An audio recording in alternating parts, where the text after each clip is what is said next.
Hello friends, അസ്സലാമു അലൈക്കും. ഇന്ന് ഞാൻ വന്നിരിക്കുന്നത് എൻ്റെ ചെറിയൊരു റൂം മേക്ക് ഓവർ വീഡിയോ ആയിട്ടാണ്. എനിക്ക് ചുറ്റുമുള്ള ചെറിയ ചെറിയ മാറ്റങ്ങൾ എനിക്ക് ഒരുപാട് സന്തോഷങ്ങൾ നൽകാറുണ്ട്. അതുകൊണ്ട് തന്നെ എനിക്ക് ഇഷ്ടപ്പെട്ട രീതിയിൽ ആ മാറ്റങ്ങളെ ഞാൻ കൊണ്ടുവരാൻ കൂടുതലായിട്ടും ശ്രമിക്കാറുമുണ്ട്. അങ്ങനെയുള്ളൊരു വീഡിയോ ആണിത്. ഇതിനു വേണ്ടി ഞാൻ ആദ്യം തന്നെ റൂമിന് വേണ്ടി ഒരു ചെറിയൊരു പ്ലാനിങ് തയ്യാറാക്കി. അതിൽ ഇൻക്ലൂഡ് ചെയ്യേണ്ട കാര്യങ്ങളൊക്കെ എഴുതിയിട്ടുണ്ടായിരുന്നു.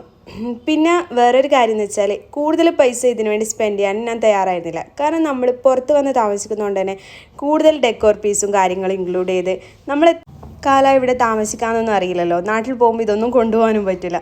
അതുകൊണ്ട് തന്നെ അങ്ങനെ കൂടുതൽ പൈസ ഞാൻ സ്പെൻഡ് ചെയ്യാൻ ആഗ്രഹിച്ചിട്ടുമില്ല. പിന്നെ എൻ്റെ റൂം ഒരു വൈറ്റ് കളർ തീമിലേക്ക് മാറ്റുന്ന എനിക്ക് നല്ല ആഗ്രഹം ഉണ്ടായിരുന്നു. ഇതാണ് എൻ്റെ റൂമിൻ്റെ ഇപ്പോഴത്തെ അവസ്ഥ. പക്ഷെ ഇവിടെയുള്ള വാർഡ്രോബൊക്കെ ഏകദേശം ഒരു 2 വർഷമായിട്ടുള്ളൂ ഞാൻ വാങ്ങിച്ചിട്ടുള്ളത്. അന്ന് എനിക്ക് ഈ ഡാർക്ക് കളറിനോട് ഭയങ്കര ഇഷ്ടമാണ്. മെറൂണ്, ഡാർക്ക്, ബ്രൗണ്, ബ്ലാക്ക് അതുപോലെയുള്ള. അതുകൊണ്ട് തന്നെ ഞാൻ എല്ലാം ഒരു ബ്ലാക്ക് തീമിലാണ് വാങ്ങിച്ചിട്ടുണ്ടായിരുന്നത്. അതെനിക്കിപ്പോൾ നല്ലൊരു പണി തന്നിട്ടുണ്ട്. അതുകൊണ്ട് തന്നെ ഈ ഒരു പെയിൻറ്റ് അടിപൊളിയാണെന്ന് കേട്ട് ഇത് വെച്ച് ഞാൻ ആ വാർഡ്രോബിനൊക്കെ വൈറ്റ് കളറാക്കി മാറ്റാൻ തീരുമാനിച്ചു. പക്ഷെ എനിക്ക് ഭയങ്കര ധൈര്യക്കുറവായിരുന്നു. കാരണം ഒരു നല്ലൊരു വാർഡ്രോബിനെ കൊളാക്കുമോ എന്നുള്ള നല്ല പേടി. പിന്നെ വാൾ സ്റ്റിക്കർ ഒട്ടിക്കാൻ എനിക്ക് തീരെ താല്പര്യം ഉണ്ടായിരുന്നില്ല. അതുകൊണ്ട് തന്നെ അതിന് കിട്ടിയ ഒരു ചെറിയൊരു സ്റ്റൂൾ ഉണ്ടായിരുന്നു, മിററിന് വേണ്ടിയിട്ട് കിട്ടിയ മേക്കപ്പ് സ്റ്റൂള്. അത് ഞാൻ ഫസ്റ്റ് ഒന്ന് ട്രൈ ചെയ്ത് നോക്കി. അത് സക്സസ് ആയപ്പോൾ എനിക്ക് നല്ല ധൈര്യം വന്നു. അതുകൊണ്ട് തന്നെ ഞാൻ ആദ്യം വാർഡ്രോബിലേക്ക് പരീക്ഷണം തുടങ്ങി. ഫസ്റ്റ് തന്നെ അത് ഞാൻ നന്നായി ക്ലീൻ ചെയ്ത് ഒരു കോളിനൊക്കെ അടിച്ച് നന്നായി അത് വൈപ്പ് ചെയ്തെടുത്ത് അതിന് ശേഷമാണ് ഞാൻ പെയിൻ്റ് അടി സ്റ്റാർട്ട് ചെയ്തത്. ഫസ്റ്റ് കോട്ട് അടിക്കുമ്പോൾ ഒന്നും എനിക്ക് ഓക്കെയാണ്, പക്ഷെ എന്നാലും ഒരു ധൈര്യക്കുറവുണ്ടായിരുന്നു. കാരണം കുറച്ച് വലിയതാണല്ലോ. അപ്പോൾ ഇത് എന്നെക്കൊണ്ട് പറ്റുമോ, അത്രയും ഓക്കെ ആവുമെന്നുള്ളത്. പിന്നെ ചെയ്തു തുടങ്ങി നോക്കുമ്പോൾ ഭയങ്കര ഇൻട്രസ്റ്റ് ആയി. അവസാനമുള്ള ഇതിൻ്റെ റിസൾട്ട് കാണാൻ ഭയങ്കര ആകാംക്ഷയോടെ ആയിരുന്നു. അപ്പോൾ ഫസ്റ്റ് കോട്ട് അടിച്ച് പിറ്റേത്തെ ദിവസം മാത്രമേ സെക്കൻഡ് കോട്ട് അടിക്കാൻ പറ്റൂ. കാരണം ഇത് നന്നായി ഡ്രൈ ഉണ്ടായിരുന്നു. പക്ഷേ ഫസ്റ്റ് കോട്ട് അടിച്ച് ഇതിനെ കാണുമ്പോൾ ഉള്ളതും പോയല്ലോ എന്നുള്ള ഒരു സ്ഥിതിയിലായിരുന്നു. അപ്പോൾ ഹസ്ബൻഡ് ഓഫീസിൽ കഴിഞ്ഞ് വന്നപ്പോൾ എന്നോട് പറഞ്ഞു, നീ എന്തിനാ ഇത്രയും നല്ലൊരു വാർഡ്രോബിനെ കൊളാക്കി വെച്ചതെന്ന്. പക്ഷെ എനിക്ക് നല്ല ഹോപ്പ് ഉണ്ടായിരുന്നു. ആ സ്റ്റൂള് സക്സസ് ആയതുകൊണ്ട് തന്നെ എനിക്ക് നല്ലൊരു ഹോപ്പ് ഉണ്ടായിരുന്നു ഇത് അടിപൊളിയാവും എന്നുള്ളത്. ഇങ്ങനെ ഫസ്റ്റ് കോട്ട് അടിച്ച് അന്നത്തെ ദിവസം ഞാനവിടെ പണി നിർത്തി. പിന്നെ അന്ന് നല്ല ടയേർഡായിരുന്നു, കുറച്ചധികം പണി എടുത്തതുകൊണ്ട് തന്നെ. പിന്നെ രാത്രിയായിട്ട് എനിക്ക് തീരെ ഉറക്കമില്ല. കാരണം ഇങ്ങനെ കുറേ കാര്യങ്ങൾ അവിടെ പെൻഡിങ് വെച്ചിട്ടുണ്ടല്ലോ, അതുകൊണ്ട് തന്നെ. അപ്പോൾ അന്ന് രാത്രി ഞാൻ ഈ എംബ്രോയ്ഡറി ഹൂപ്പിന് വേണ്ടി കുറേ തെണ്ടിയിട്ടുണ്ടായിരുന്നു. പിന്നെ ഇവിടെയെന്ന് വെച്ചാൽ നമുക്ക് ആവശ്യമുള്ള സാധനങ്ങളൊന്നും ആവശ്യമുള്ള സമയത്ത് കിട്ടുകയില്ല. അപ്പോൾ തിരിച്ചു വരുന്ന വഴിക്ക് എനിക്കൊരു ബക്കറ്റിൻ്റെ ഒരു പെയിൻറ്റ് ബക്കറ്റിൻ്റെ ഒരു മൂടി കിട്ടിയിട്ടുണ്ടായിരുന്നു. അത് വെച്ച് ഞാൻ അങ്ങനെ ഒരു ഡെക്കോർ പീസ് സെറ്റ് ചെയ്തെടുത്ത്. അങ്ങനെ രണ്ടാമത്തെ DIY ആയിട്ട് പിറ്റേ ദിവസം ഞാൻ ഇറങ്ങി. ഒരു ഫ്ലവർ പോട്ട് സെറ്റ് ചെയ്യാന്നുള്ളതായിരുന്നു. ഒരു മിനറൽ വാട്ടറിൻ്റെ ബോട്ടിൽ വൈറ്റ് സിമെൻറ്റ് വെച്ചിട്ടാണ് ഞാൻ ഈ ഫ്ലവർ ബോട്ടിൽ സെറ്റ് ചെയ്തത്. പിന്നെ മൂന്നാമത്തെ DIY ആയിട്ട് എൻ്റെ മോളുടെ പഴയ ഡ്രസ്സ് വെച്ച് ഞാനിങ്ങനെ ഒരു സ്റ്റാർ, ഒരു മൂണ് ഇതൊക്കെ റെഡിയാക്കി എടുത്ത്. ഇതൊക്കെ ചെയ്യുമ്പോൾ ഒരു ഭയങ്കര സന്തോഷമാണ്. കാരണം നമ്മൾ തന്നെ കുറച്ച് ഹാർഡ് വർക്ക് എടുത്തിട്ടാണെങ്കിലും ചെയ്ത് കാണുമ്പോൾ റിസൾട്ട് അടിപൊളിയാണല്ലോ. പിന്നെ സെക്കൻഡ് ഡേ ആയപ്പോൾ ഞാൻ ഈ വാർഡ്രോബിൻ്റെ കംപ്ലീറ്റ് ചെയ്ത് കണ്ടപ്പോൾ ഭയങ്കര സന്തോഷമായിരുന്നു. പിന്നെ നെക്സ്റ്റ് പണി എന്ന് പറഞ്ഞാൽ ഈ ഫ്രെയിംസ് ഉണ്ടാക്കലായിരുന്നു. നമ്മളെ കട്ടിലിൻ്റെ ബാക്കിലെ വോളിൽ ഹാങ് ചെയ്യാനായിട്ടുള്ള ഫ്രെയിംസ്. അതിന് വേണ്ടി ഞാൻ കുറച്ച് വുഡൻ പീസ് സെറ്റ് ചെയ്തിട്ടുണ്ട്.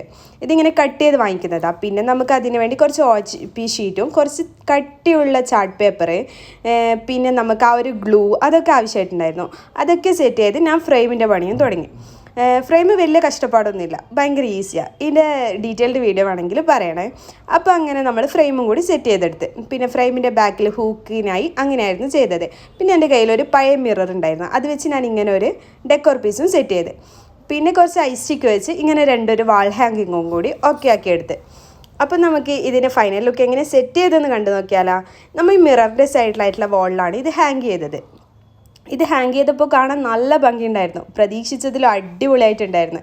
പിന്നെ നമ്മൾ ഈ മിററിന് കുറച്ച് ഫാരി ലൈറ്റൊക്കെ സെറ്റ് ചെയ്ത് ആ ഫ്ലവർ പോട്ട്, ഒരു സെറാമിക് പോട്ടൊക്കെ വെച്ച് അതും നന്നായി ഭംഗിയാക്കി എടുത്തിട്ടുണ്ടായിരുന്നു. മെയിനായിട്ട് ഈ വൈറ്റ് പെയിൻറ്റ് അടിച്ചപ്പോൾ തന്നെ എൻ്റെ റൂമിൻ്റെ കോല ആകെ മാറിയിട്ടുണ്ടായിരുന്നു. നല്ല രസമുണ്ടായിരുന്നു.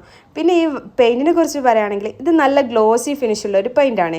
അതുപോലെ തന്നെ ഇത് വാട്ടർ പ്രൂഫാണ്. അതുകൊണ്ട് നമുക്ക് ഒരു ടെൻഷനും വേണ്ട. നമുക്ക് കുറച്ച് വൈറ്റ് ആണെങ്കിലും ടെൻഷനേ വേണ്ട. കറയലായിക്കഴിഞ്ഞാൽ പെട്ടെന്ന് തുടച്ച് വൃത്തിയാക്കാൻ പറ്റും. അതുകൊണ്ട് തന്നെ എനിക്ക് യാതൊരുവിധ ടെൻഷനും ഉണ്ടായിരുന്നില്ല.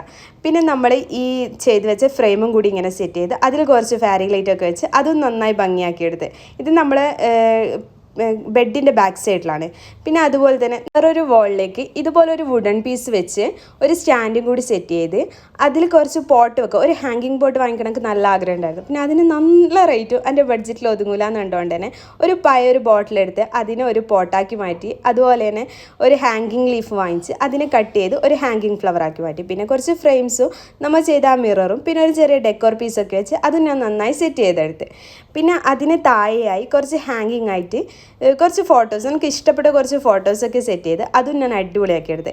പിന്നെ നമ്മൾ സ്റ്റഡി ടേബിളിൻ്റെ മേലുള്ള ഏരിയയിൽ ഈ ഒരു വാൾ ഡെക്കോറും കൂടി വെച്ച് അതിൽ വെക്കാനുള്ള ഫ്ലവേഴ്സൊന്നും ഓൺലൈനിൽ നിന്ന് വന്നിട്ടില്ല. പിന്നെ ഞാൻ ഈ ഒരു പില്ലോ ഇവിടുന്ന് തന്നെ വാങ്ങിച്ചതാണ്. ബെഡ്ഷീറ്റ് ഞാൻ മീഷോന്നും വാങ്ങിച്ചതാണ്. അപ്പോൾ നമുക്കിതിൻ്റെ ഫൈനൽ ലുക്ക് കണ്ടു നോക്കിയാലോ, എങ്ങനെയുണ്ടെന്ന് പറയട്ടോ. പ്രതീക്ഷിച്ചതുപോലെ തന്നെ ആയിട്ടുണ്ട്.